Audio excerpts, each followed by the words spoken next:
যে দুই পাপের কারণে বেশি মানুষ জাহান্নামে যাবে। মানুষের কিছু কিছু অঙ্গ এমন যে এগুলো মানুষের জান্নাত কিংবা জাহান্নামে যাওয়ার কারণ হতে পারে। যদি কেউ এই অঙ্গের সঠিক ব্যবহার করে তাহলে এই অঙ্গগুলো তাদের জান্নাতে যাওয়ার মাধ্যম হবে, আর যদি কেউ এই অঙ্গগুলো গুনাহের কাজে ব্যবহার করে তবে এই অঙ্গগুলো তাদের জাহান্নামে যাওয়ার কারণ হবে। মানুষ অঙ্গ প্রত্যঙ্গের মধ্যে দুটি এমন আছে যেগুলো মানুষের জাহান্নামে যাওয়ার অন্যতম কারণ হবে। আবু হুরায়রা বলেন, রাসূলুল্লাহকে প্রশ্ন করা হলো, কোন কর্মটি সবচেয়ে বেশি পরিমাণ মানুষকে জান্নাতে নিয়ে যাবে? তিনি বলেন, আল্লাহভীতি, সদাচার ও উত্তম চরিত্র। আবার তাকে প্রশ্ন করা হলো, কোন কাজটি সবচেয়ে বেশি পরিমাণ মানুষকে জাহান্নামে নিয়ে যাবে? তিনি বলেন, মুখ ও লজ্জাস্থান। তিরমিজি হাদিস 2004। অন্য হাদিসে ইরশাদ হয়েছে, সাহাল ইবনে সাদ থেকে বর্ণিত, রাসূলুল্লাহ বলেছেন, যে ব্যক্তি তার দুই চোয়ালের মাঝের বস্তু জিহ্বা এবং দুই ইরুর মাঝখানের বস্তুর লজ্জাস্থান জামানত আমাকে দেবে, আমি তার জান্নাতের জিম্মাদার। বুখারী হাদিস 6474।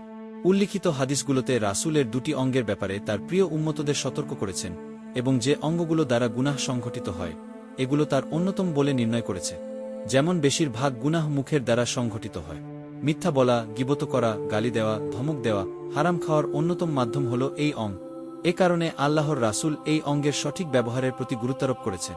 মানুষের এই ছোট অঙ্গটি এতটাই শক্তিশালী যে এর থেকে বের হওয়া একটি শব্দের কারণে অনেক বড় বিপর্যয় ঘটতে পারে।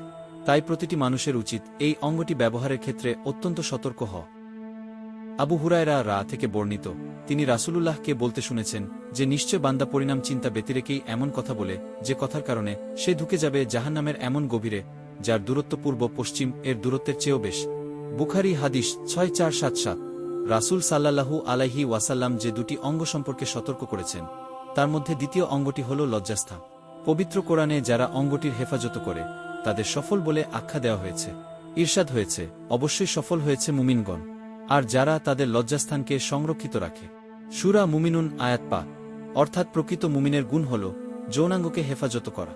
তারা নিজের দেহের লজ্জাস্থান ঢেকে রাখে, অর্থাৎ উলঙ্গ হওয়া থেকে নিজেকে রক্ষা করে এবং অন্যের সামনে লজ্জাস্থান খোলে না। আর তারা নিজেদের লজ্জাস্থানের সততা ও পবিত্রতা সংরক্ষণ করে, অর্থাৎ যৌন স্বাধীনতা দান করে না এবং কামশক্তি ব্যবহারের ক্ষেত্রে লাগামহীন হয় না।